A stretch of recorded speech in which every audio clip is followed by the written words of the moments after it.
mga ka-journey! Welcome back to my YouTube channel, Jen's Journey.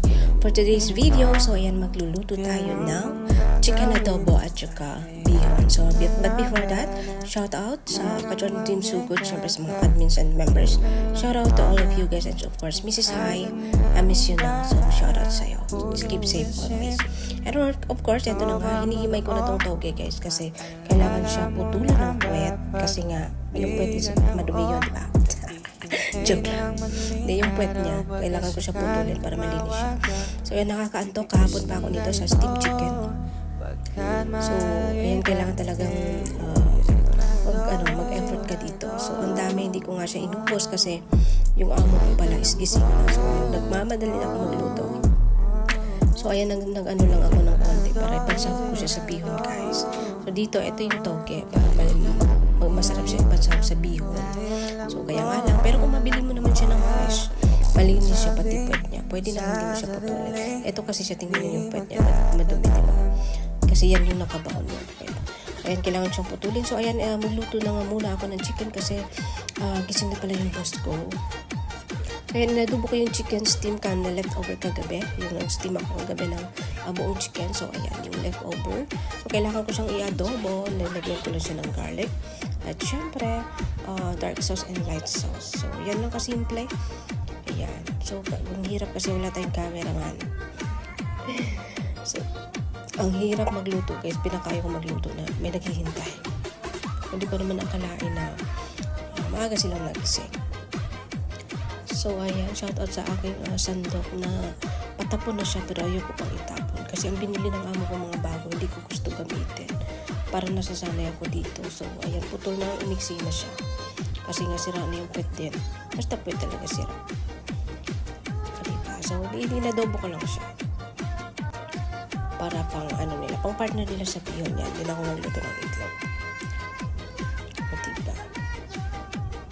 Simple lang, kaso kailangan nag-adjust ako sa time kasi maaga pa lang yung alaga ko, kailangan yung isa alas 6 yung pick up, yung isa naman alas 8 yung pick up. Syempre maglilinis pa ako, nag-adjust ako sa time kaya bihira ako makasupport, makababad sa mga live niyo. Pasensya na po kayo, shoutout sa inyong lahat, pero pag may time naman po ako, bumabawi ako sa inyo.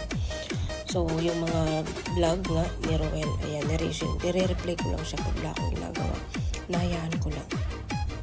Anyway, balik tayo dito. So, ayan, tapos na nga. At eto na yung adobo natin. O, diba? Tapos ang naglason. Ayan. O, mukha namang masarap. Kung hindi masarap, ayaw nilang kumain. Hindi wala. Joke lang, guys. So, ayan. O, diba? Hindi ko siya masyadong pinray kasi baka ayaw ng amo ko. So, ganyan lang luto. Simple. Try ko lang for a while. Nilagyan ng dark sauce, soy sauce para maging black siya. Kasi para yung nahulog kanina yung puti pa. Kasi steam nga. Diba? Medyo okay naman. So, eto, magluluto na naman tayo ng bihon. Excuse me.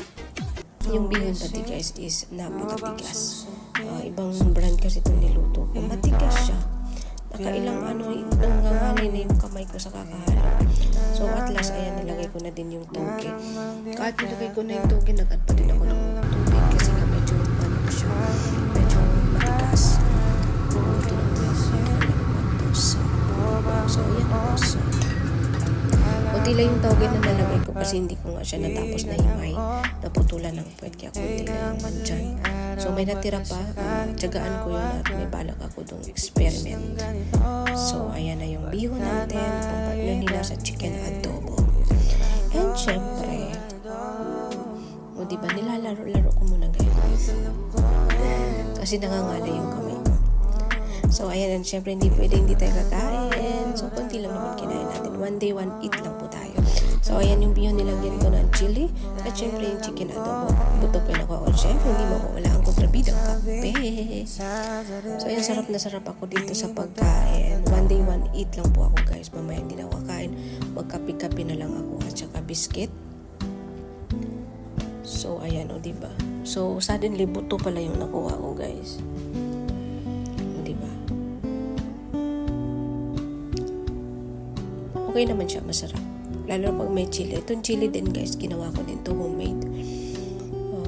Kaso lang nakakawala ng diet. Kasi pag kumain ka, pag pinairal mo yung isip mo sa pagkain na gusto mong kumain pa, wala, itataba ka lalo. So ako, pag nakain man ako, one day, one eat, pero iwas po ako sa rice. Di po ako nagra-rice. Kasi yung bihon guys is just like a rice po yan siya. Rice din po yan siya. May rice bihon. So, mayroon naman ding iba. Pero still, ganun pa rin. Nakakataba. Lahat po ng pagkain. No?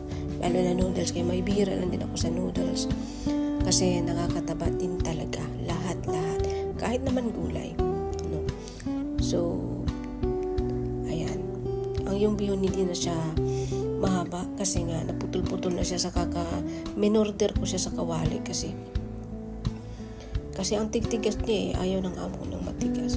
Dagdag ako ng tubig hanggang lumambot siya. So ayan, kain lang po girl. Bukas ka na mag-diet. Kumain ako guys, baka pupunta kami mamaya sa factory at magplansya ako doon. So syempre pag gutom sakit yung ulo ko kaya kumain ako dito para hindi na ako kailangan magdala ng pagkain doon. So suddenly saklap lang kung mag-take out sila ng lunch kasi ayoko na. Busog na ako. Diba, naubos ko kaya yan. Hindi kasi ako mahilig sa masabaw guys. So ayan, dry lang po yan. Naalala ko yung bihon sa Pinas, yung sardinas yung isahog. Grabe. Yun yung pinaka the best na bihon. Sardinas, yung isahog mo sa bihon.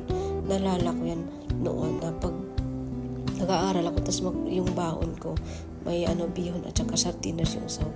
Talagang sarap na ako noon. Pero ngayon, iba na. Pero sa Pinas, syempre, gagawin ko yun pag uwi, yung bihon na sardinas yung sahog kasi napakasarap talaga. Hindi ko ipagpapalit yun dito sa bihon na to.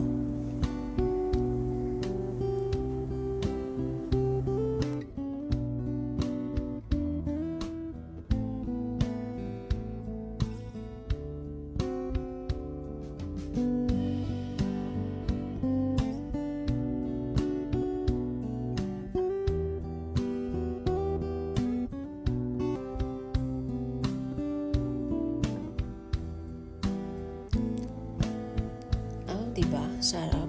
At syempre, hindi mawawala ang ating kontrabidang kape. Kape pala. So, ayan.